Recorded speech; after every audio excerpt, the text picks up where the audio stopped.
All right, so two things before we get into this video. Number one, the first like 23 seconds of the video is a glare fest. I mean, the glare is like right in your face, so I apologize. I'm just out here shooting videos. I don't really pay that much attention a lot of the time. So I will in the future, though. I don't want to give you guys a bunch of glary bullshit as the videos that you're watching. Number two, I will not be doing any deliberate offers in terms of coaching or programs until like 20,000 followers or whatever. I mean, subscribers. That was kind of my little note to self. I'm not going to be pumping a bunch of offers to you guys on this channel, but I am curious for those of you that have been longtime friends of the channel.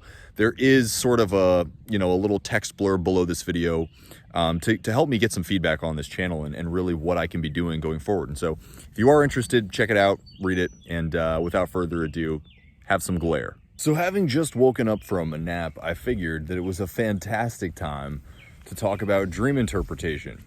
I'm going to give a couple disclaimers at the beginning of this video. The first being that I'm a little rusty because I've been predominantly high for the last 10-ish years, and only in the last 40-ish days have I been sober, which has been phenomenal. And I have other videos on that topic, which I highly recommend you check out if you're struggling with cannabis addiction. But this is a video about dream interpretation. And so one other disclaimer that I want to make: this video is likely to potentially be triggering to certain people. I have been practicing spirituality for a long time, and one of the things that I've discovered is that it is, for the most part, an entirely subjective experience. Now, you can use frameworks. They help a lot for certain people, especially at the beginning, when you're trying to kind of ground yourself and figure out what actionable steps you can take, or what sorts of, like I said, objective frameworks that you can use. But I do want to throw that disclaimer out there that this could potentially be triggering and it could feel like it's dismantling belief systems that you're not ready, or maybe you don't want to dismantle, which is totally fine, by the way. You don't need to dismantle any belief systems to really achieve anything in regards to spirituality, except perhaps limiting beliefs. But I say that because I'm going to say certain things throughout this video that will it will go against a lot of dogmas, right? It will go against a lot of schools of thought. Certain people will tell you, you have to do this, you have to interpret this particular way. And without giving away the entirety of this video, you absolutely do not have to do that. And I believe in many instances that could be hurting you. So let's get into it. Dream interpretation. How do you interpret your dreams? One of the first things that I want to say, just as far as a specific step, is that you're going to read, there's going to be a lot of people that will tell you a frog means this. When you see two dogs walking across your path, it means this. A black cat means this. Your ex showing up in a funny hat means this. None of that is true, right? Anytime somebody tells you that a visual thing, right? What's the word that I want? A visual specimen, a specific visual thing means something. It absolutely does not. Nothing means anything. I remember I one time spent a good amount of time reading a book that a buddy of mine had in their house about dream interpretation. It was all about this, like, what do purple objects mean? What do cats mean? What do frogs mean? It doesn't mean anything. It doesn't mean anything at all. It means what you think it means. And again, there's me giving away the dream interpretation. I'm walking with my buddy's chickens. I don't personally consume them, but my buddy has chickens that they use for all kinds of things. And I'm letting them walk free because that's what vegans do. We free things. But yeah, so nothing means anything. And again, I know it helps people to sort of have guidelines like that. Like, oh, if I can trust in somebody else and their opinions and their their frameworks, it makes life a whole lot easier.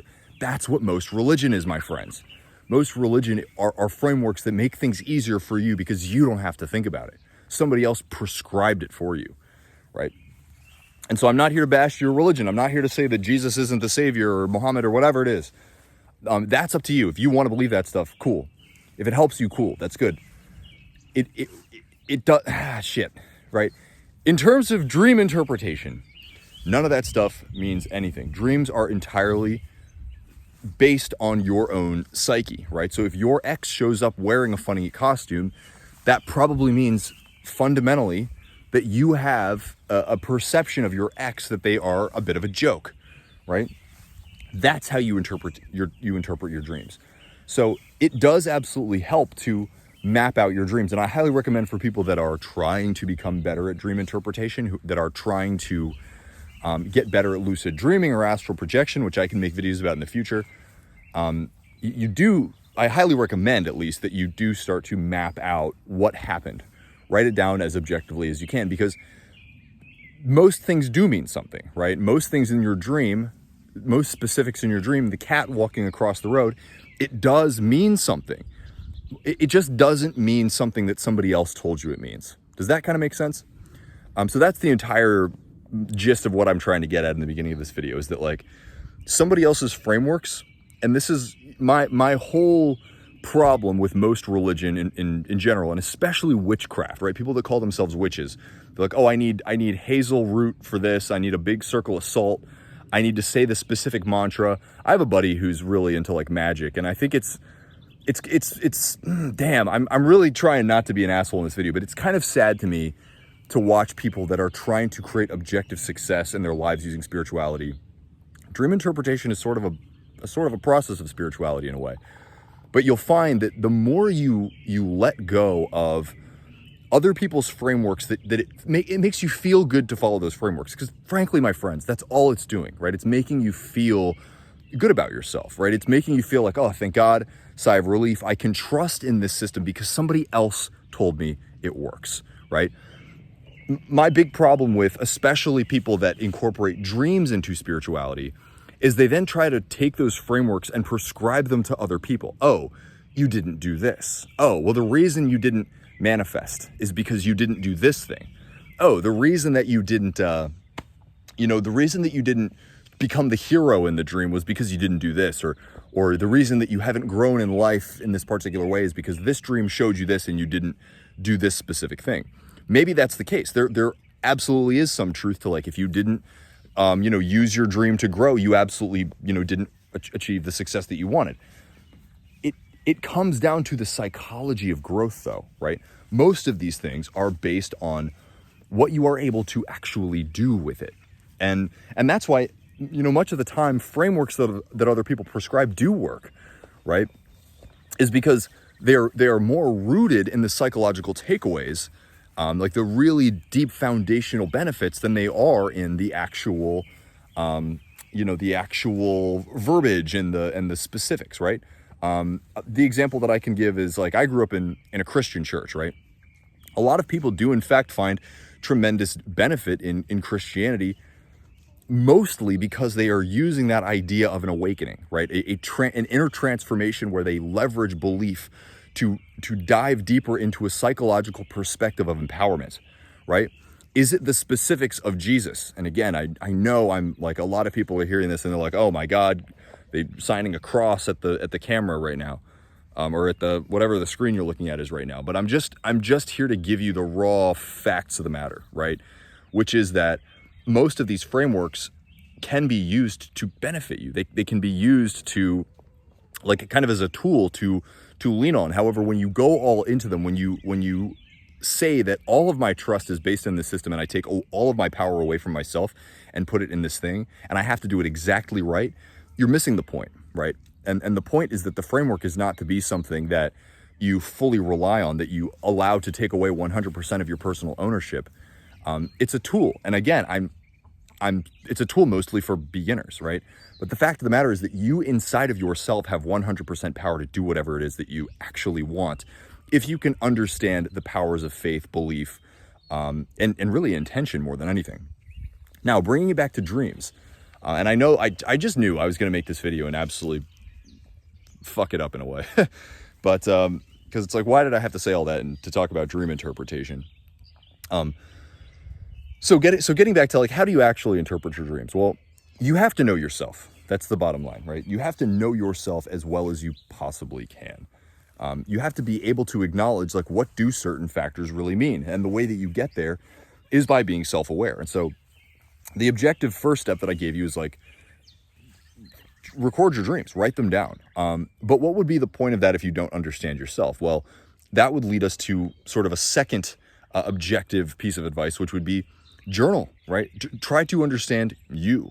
Try to understand your emotions, right? Try to understand your traumas. And I think at a very deep level, most of us already know these things, but we also try to bury them underneath of infinite mountains of nonsense. Again, spirituality for most people. Like I think New Age spirituality is a double-edged sword. In one way, it's inviting a lot of people to psychoanalyze themselves, but then another way, it's sort of saying like, you don't actually have to do the deep work because you can just follow this person's framework and bada boom, bada bing, it'll all be good, which is not the case at all, right? So you have to know yourself.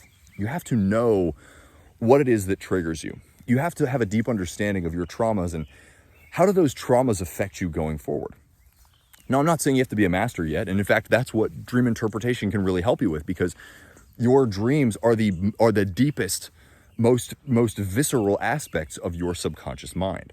And this is an important distinction between dreams and astral projection, which again, I can get into another video. Astral projection is quite literally the exiting of your body, your psyche, into a greater, some would call it spiritual realm, but a greater, more raw, energetic realm that connects all beings on Earth, in the universe, beings that you can't even perceive. That's the difference, though. Dreams are you. Dreams are what is inside of your your noggin, baby. And again, this is probably something I have to disseminate a little bit, because for those who haven't actually experienced the difference, it's like on paper it looks the same, but when you experience the difference, you know that it's different. So that is the answer to this entire video. That is what this 11 minutes has been thus far. Is, dream interpretation is all about what you find, right? So only you can interpret your dreams. Somebody else can help you interpret your dreams, but it's going to be like, for the other day, for example, I had this crazy dream where I've had a lot of crazy dreams since I stopped smoking weed, but I had a crazy dream where I was playing laser tag in my house with my sisters, and we ended up having an argument about it. Now, throwback to when we were kids, we argued all the time, and they were terrible arguments in many ways. But we're like, trying to have a good time, and then all of a sudden we're having an argument. And then all of a sudden Dave Portnoy is there, and he's holding a picture of himself. I can't remember if it was a phone or like an actual picture, but it's like him as a kid. And he, in my dream, was much older, like more older than he even is now. But compared to the picture, it was like so obvious how much time had gone by. And all he said was, it's just a blip, right? And he's basically saying life is a blip. Life goes by in an instant. And in that moment, I felt just how much that was true. And I thought to myself, like, I want to cherish as much time as possible with my girlfriend, because life's a blip and it goes by. And I literally woke up from that dream like sobbing and just like feeling this deep sense of heartbreak.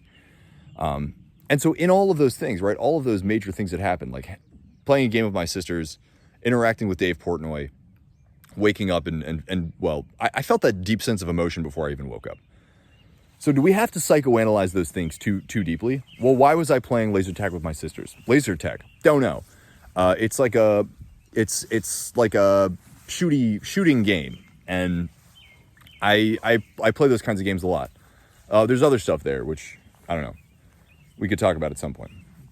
But then the argument with my sisters. Well, growing up, I had oftentimes a very difficult relationship with my sisters, and I think it was mostly me.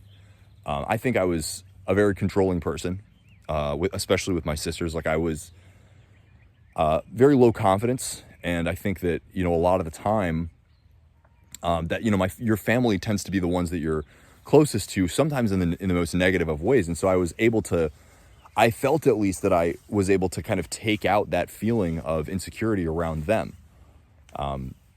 And so that's what sort of happened, right? It's like it was a look into a dynamic that we had as kids that was able to just like play out in a space, i.e. my subconscious mind, sorry about that, in a space where, emotionally I am the most raw. And then when you're raw emotionally, you tend to devolve back into those subconscious elements of, what's the word that I want?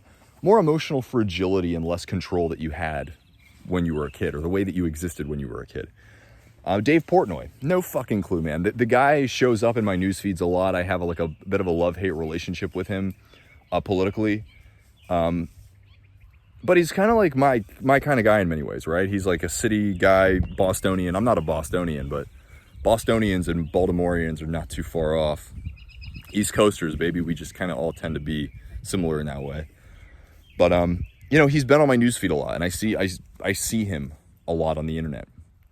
And the way that he talks kind of resonates with me because it's similar to the way that I talk naturally, right? And so he shows up and he says something in a very Dave Portnoy way. He says, life's a blip. That's a concept that resonates with me in general, right? I think it resonates with all of us as humans. And perhaps in that moment where I'm experiencing this reactionary emotion interacting with people that I love in a way that is not so savory, it brought everything into perspective, right? And then I felt that very deeply because I do tend to feel things like that very deeply. I do think often about the suffering of humanity and then how fucked up it can be juxtaposed to how short our lives are. So that's my interpretation of the dream, right? Now, does Dave Portnoy, would the witches tell me that Dave Portnoy holds a deeper significance? Maybe. Would the witches tell me that my sisters, being the objects of the argument, hold a deeper significance? Maybe they would. But they'd be wrong, right? All of those things are 100% subjective to me. And this is what you have to be able to do with yourself, right? You have to be able to ask yourself these questions. You have to be able to map it out. And so a lot of this just comes down to trust, right? Trusting of oneself. I'm trying to make sure all the chickens are there and not just a couple of them. Okay. I want to make sure they stay together. But yeah, so a lot of this comes down to you having an ability to trust yourself. You having a confidence to analyze yourself. And it comes back to knowing yourself, right? Consistently journaling will help you do this. If you consistently write down what you went through, what were you thinking in the moment? What were you feeling in the moment? And then mapping out sort of what would you, perhaps what would you do differently? All of these are good practices of a person who is self-aware and a person who is intellectually, spiritually, emotionally capable. And so this is how you become good at dream interpretation. You spend the time doing that kind of work, and then when you have dreams, inevitably you're going to wonder about certain things. Inevitably certain things in the moment might feel like they don't make sense. But then as time goes on, there's always something that you can learn from it. There's always something that it can teach you. And then the more you do this, right, the more that you do spend the time psychoanalyzing yourself, the more that you can actually get accurate information. I don't know, I'm sitting here like, man, why did I say all that stuff about religion at the beginning of this video? This was not, I wasn't supposed to totally reveal my true colors. Just kidding, guys. If that's something that you want to know more about in the future, I'm happy to talk about it because, yeah, my journey with this stuff has been long and difficult, as many people's has. But I think the fundamental idea of this video is that dreams are entirely up to you, right? They are entirely your analysis of yourself. And so I hope this video was useful. I'm going to curtail it there because I don't think I have any more specific real benefits to add to you. I think it just comes down to that. And so the takeaways would be, write down what happens in your dreams. See if you can ask yourself as many questions as possible because you will get a lot of answers. I think that analyzing your dreams is one of the best ways to grow emotionally as a person, right? To really grow your character. And then the second step would be, of course, to journal for yourself, right? Journal throughout the day. There's a reason that your dreams seem real in the moment, and it is because the elements of what is occurring to you, like the raw elements of what's occurring in the dream, is important to you, right? And it's very similar to things that happen throughout the day. However, things that happen throughout the day can seem far more subtle and thus not as important to you. But the fact is that every moment is a moment of benefit, right? There's a guy here on YouTube named Joey Lott, and he often says, now is new. Now is new. And I think that to me, the big takeaway from that point, now is new, right, is that every moment is teaching you something. Every moment is teaching you something about yourself, right, about who you want to become, who you are, frankly, capable of becoming, right? And so what you do, I kind of lost my train of thought, but what you do is analyze that, right? Because the thoughts and the feelings that you're having in any given moment are gold. They are gold for self-growth. And so use them, right? Be willing to analyze them. I wouldn't say that the focus should be finding like a conclusive answer. It's not like you're looking to say, okay, this is who I am, right? It's more like, what if could be who I am, right? What if this is telling me something about myself? If I had to ask my intuition what this is telling me about myself, what would it say, right? You're never going to be wrong about that answer as long as you continue to do it and continue to be a student of yourself, right? And so that's what dream interpretation is. It's just I guess it's like a layer of reality that's a little bit more raw. It's a little bit more authentic. And so use it. Don't be afraid of it. But don't try to define things as symbols when the truth is not necessarily as much in the specific symbolism, but ew, did you guys see that? Like spit? Sorry about that. So the truth is not so much in the specificity of the actual symbol itself, but the deeper meaning of perhaps what the symbol could mean, right? So the cat that crosses the road, have you been thinking a lot about getting a cat? Have you been missing your cat? Do you believe this? And this is a big thing, right? Do you believe that cats symbolize something, right? And could there be energy there? But the second that you get on the internet and you're like, what does it mean, when a cat crosses the road in front of me? You're wrong. That's not, like, nobody else is going to be able to give you something. And a lot of people have built major platforms of being authorities on these kinds of topics when they're, in my opinion, they are preying on people that are not confident enough to answer these questions for themselves, right? They're preying on people who seldom go within and ask themselves, what does this mean to me? And instead of doing that, they're like, okay, I need an expert who's never even met me, right? Who's never even been able to analyze any part of my psyche to tell me just the macro level of what a cat going across the road means, what a black cat means, what a frog means, right? What the color purple means. None of these things mean anything, right? Until they mean something to you. And that's how dream interpretation works. So I hope that video was helpful. Drop a comment. Sorry it was all over the place. Sorry I said some perhaps not so savory things about very deeply personally held beliefs. I'm just a fucking guy on the internet. Take it for what you will. Peace, love, my friends. Hit that follow button, hit that notification bell so you know when my videos come out. Until next time.